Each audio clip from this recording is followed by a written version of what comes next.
Hello students, आज हम करेंगे अर्थमेटिक प्रोग्रेशन। इस चैप्टर को समझने के लिए हम एग्जाम्पल से स्टार्ट करते हैं। सपोज टू बी ये एक सीक्वेंस है 3, 5, 7, 9, 11 एंड सो ऑन, जहाँ पे ये जो है ये आपकी कहलाएगी फर्स्ट टर्म। क्या कहलाएगी? First term. और इसे हम ए से डिनोट करते हैं, ए से डिनोट करते हैं। ये आपकी है सेकंड टर्म। इसी तरीके से ये है आपकी थर्ड टर्म की वैल्यू। ये है आपकी फोर्थ टर्म। फोर्थ टर्म कौन सी है? ये, और इसकी वैल्यू क्या है? 9। थर्ड टर्म कौन सी है? ये वाली, और इसकी वैल्यू क्या है? 7। इसी तरीके से सेकंड टर्म की वैल्यू क्या है? 5, और फर्स्ट टर्म की वैल्यू क्या है? 3। अब हम सेकंड टर्म में से फर्स्ट टर्म को सब्सट्रैक्ट करते हैं। तो 5 माइनस 3 इज इक्वल टू 2। इसी तरीके से थर्ड टर्म की वैल्यू में से सेकंड टर्म की वैल्यू को सब्सट्रैक्ट करते हैं। इसी तरीके से इसी तरीके से फोर्थ टर्म की वैल्यू में से थर्ड टर्म की वैल्यू को सब्सट्रैक्ट करते हैं। तो आप देखते हो, और सो ऑन। तो आप देखोगे कि सबका डिफरेंस क्या है? इनका सेम है, कॉमन है। इसे हम क्या कहते हैं? Common difference. और इसे हम डी से डिनोट करते हैं। किससे? डी से डिनोट करते हैं। तो ये क्या है? ये जो सीक्वेंस है क्या अर्थमेटिक प्रोग्रेशन में है। क्यों क्यों है ये सीक्वेंस एपी में? तो उसके लिए कंडीशन है कि जो आपकी जो आपकी जैसे ये हर अगली टर्म अपनी पिछली टर्म की से अगर सब्सट्रैक्ट करते हैं तो आपका जो डिफरेंस है अगर वो सेम रहता है, वूल द सीक्वेंस, तो ऐसी सीक्वेंस को हम क्या कहते हैं? Arithmetic progression. तो जैसे हमने यहाँ पे 5 में से 3 को सब्सट्रैक्ट करा, 7 में से 5 को, 9 में से 7 को, और 11 में से 9 को, तो आपका सेम डिफरेंस मिला। तो इसे हम क्या कहते हैं? सीक्वेंस को क्या कहेंगे हम? Arithmetic progression. एक और एग्जाम्पल से समझने की कोशिश करते हैं कि ये जो सीक्वेंस है ये क्या ये एक अर्थमेटिक प्रोग्रेशन है या नहीं है। तो आप ये देखोगे कि इसके लिए आपको क्या करना है? जो नेक्स्ट टर्म है, ये फर्स्ट टर्म है, सेकंड टर्म। तो सेकंड टर्म में से अगर आप फर्स्ट टर्म की वैल्यू को सब्सट्रैक्ट करोगे तो आपका क्या है? वैल्यू क्या डिफरेंस है? 1। इसी तरीके से थर्ड टर्म की वैल्यू में से सेकंड टर्म की वैल्यू को अगर आप सब्सट्रैक्ट करोगे तो उसका वैल्यू कितनी आई? 1। इसी तरीके से फोर्थ टर्म की वैल्यू में से थर्ड टर्म की वैल्यू को अगर आप सब्सट्रैक्ट करोगे तो आपको क्या आई है? डिफरेंस कितना है? 1 का, और सो ऑन। तो आप देखोगे कि ये जो डिफरेंस है ये सेम है, कॉमन है। ठीक है, तो इसलिए ये जो सीक्वेंस है किसमें है? अर्थमेटिक प्रोग्रेशन में है। इसलिए इसे हम सीक्वेंस को क्या कहेंगे? Arithmetic progression.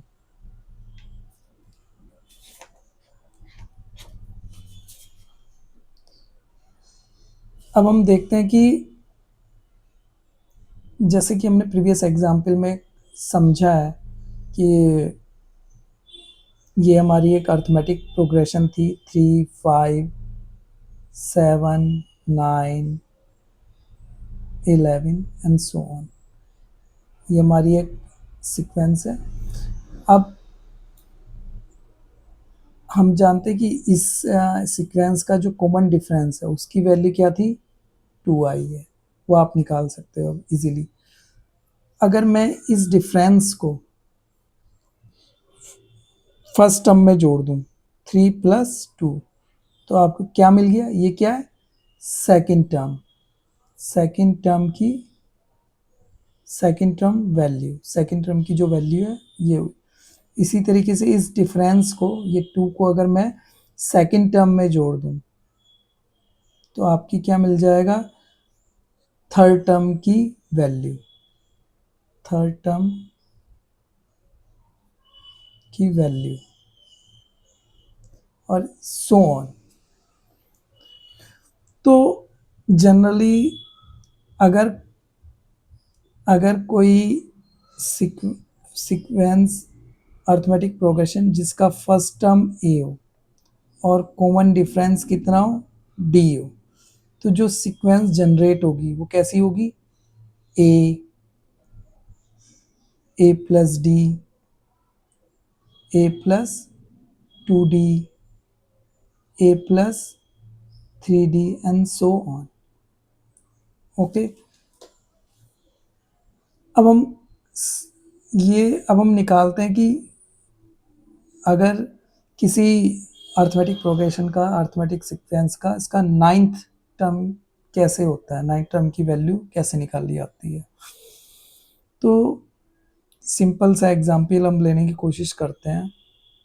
मान लो यही सीक्वेंस है आपकी, ठीक है, तो आप देखोगे कि इसमें क्या, ये फर्स्ट टर्म है, मुझे सेकंड टर्म की वैल्यू मिसिंग है, और ये अब मुझे दे रखा है, ये सीक्वेंस दे रखी है, यहाँ मिसिंग है और ये डिफरेंस पता है मुझे। तो मान लो कि मैं सेकंड टर्म की वैल्यू निकालनी है, तो मुझे क्या करना है, इसके लिए पहले फर्स्ट टर्म लिखा है, फर्स्ट टर्म की वैल्यू क्या है, 3। अब प्लस का साइन लगाना है।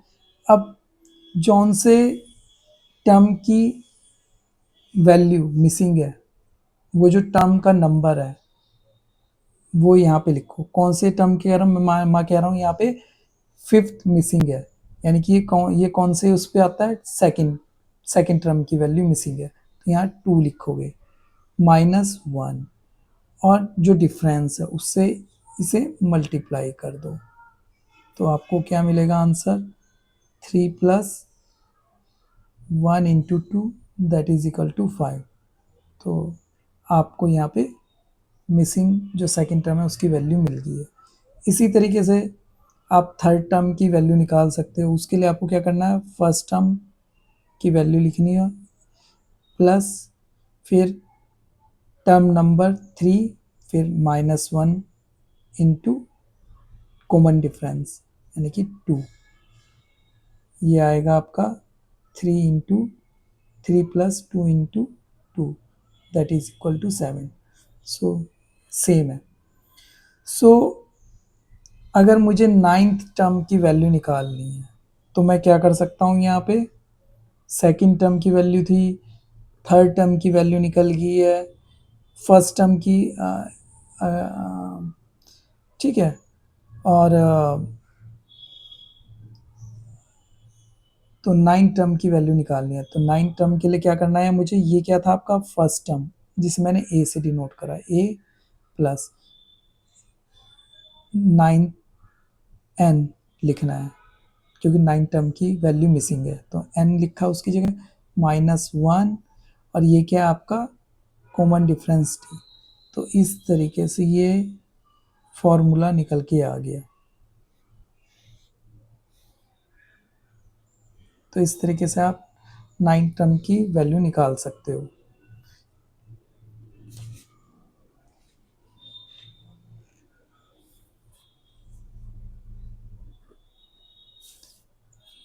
अब हम समझेंगे कि अगर कोई एपी है उसके शुरू के n टर्म्स का जो सम है वो कैसे निकाल सकते हैं।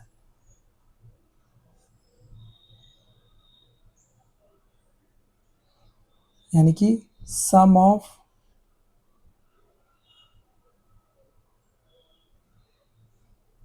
n terms of an AP, ये कैसे निकालते हैं। तो इसके लिए क्या करना है, एग्जाम्पल के थ्रू इसे भी समझने की कोशिश करते हैं। एग्जाम्पल क्या है, मान लो कि मैंने एक एपी ले ली है, ये है आपकी, ये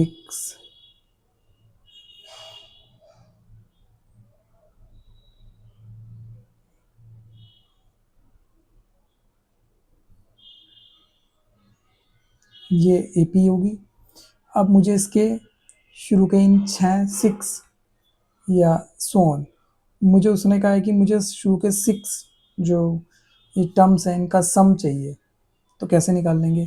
तो मान लो कि मैं इसे सम को एस से डिनोट करूँगा, फिर क्या लिखूँगा, 1 + 2 + 3 + 4 + 5 एंड +6, 6 टर्म का सम इस तरीके से लिख सकते हैं। सो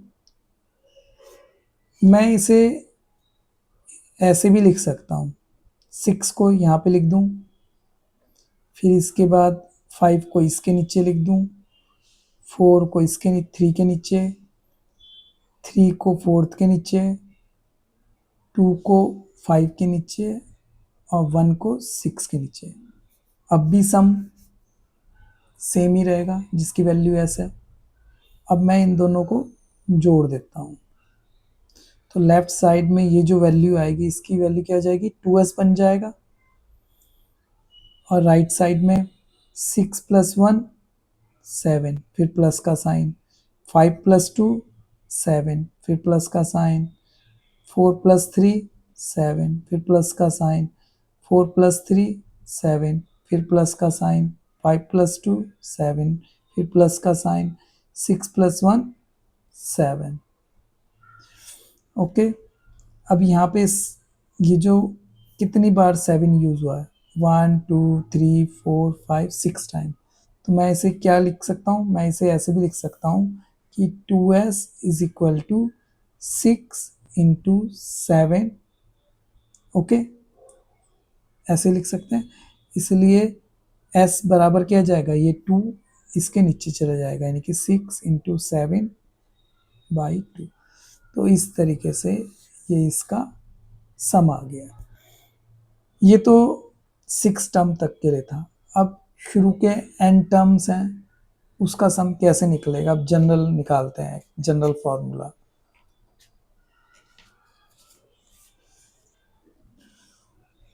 मान लो कि कोई ये आपकी अर्थमेटिक प्रोग्रेशन है, a + d,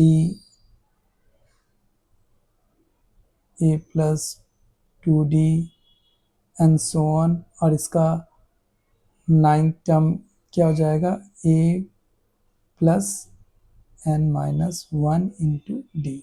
ये जहाँ फर्स्ट टर्म ए है, d कॉमन डिफरेंस है, और ये इसका 9th टर्म की वैल्यू है। अब मुझे उसने कहा है कि इस सम बताओ इस सीक्वेंस के, n टर्म्स का, n पदों का सम निकालना है। तो सम क्या होता है, मान लो कि s है,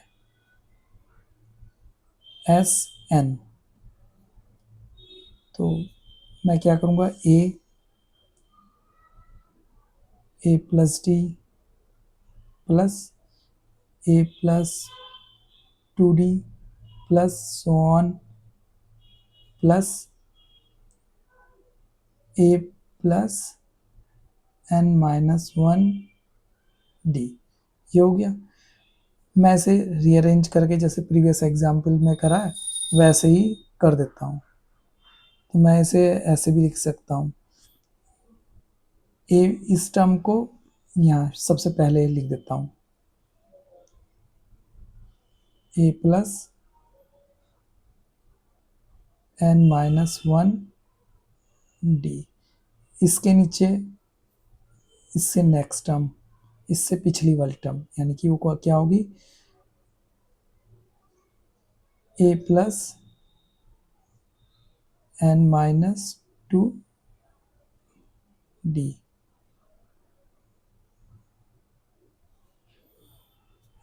प्लस सोन बीच की ये टर्म, और लास्ट में इसके नीचे क्या आ जाएगी, a आ जाएगा। ठीक है ना?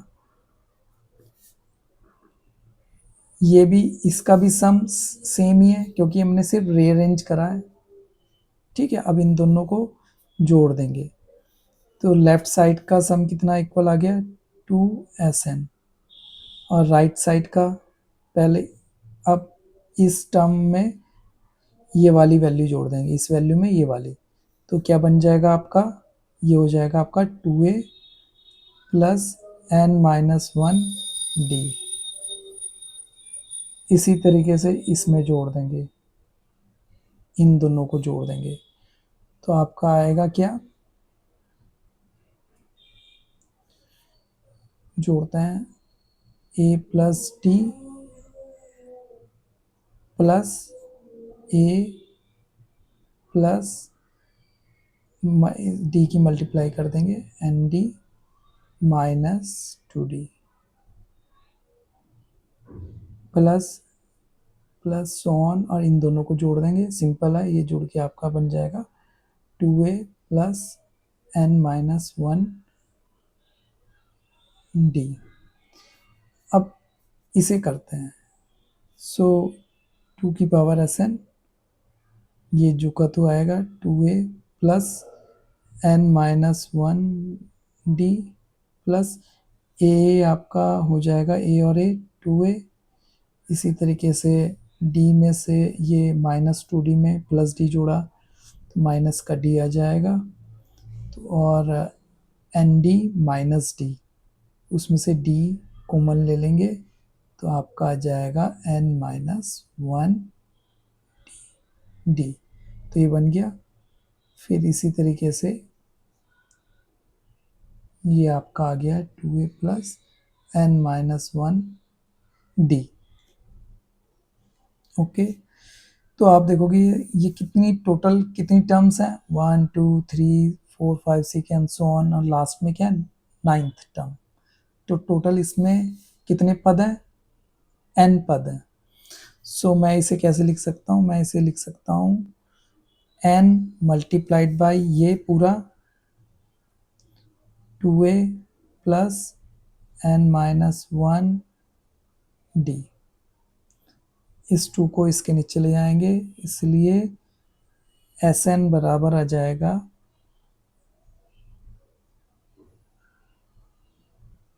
2A प्लस n-1D बाई 2, ये आपका आ गया।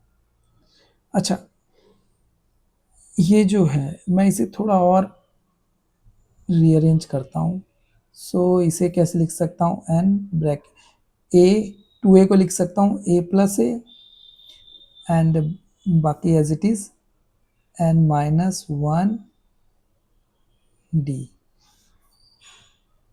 अब अगर आप ये देखो कि ये जो इतना है ये क्या है आपका 9th टर्म, यानी कि अगर ये सीक्वेंस की लास्ट टर्म है, ये सीक्वेंस की लास्ट टर्म है, तो इसमें क्या लिख सकता हूँ L या TN। सो मैं दिखा सकता हूँ, इसलिए SN बराबर मैं लिख सकता हूँ NA plus L last term, ये लास्ट टर्म की वैल्यू है ना, L क्या है लास्ट टर्म की वैल्यू अपॉन 2। तो ये भी एक फॉर्मूला आपका बन गया, और एक ये वाला फॉर्मूला पूरा। तो इस तरीके से आपने देख लिया होगा कि सम कैसे निकालते हैं अरिथमेटिक प्रोग्रेशन में। Thank you for watching the video.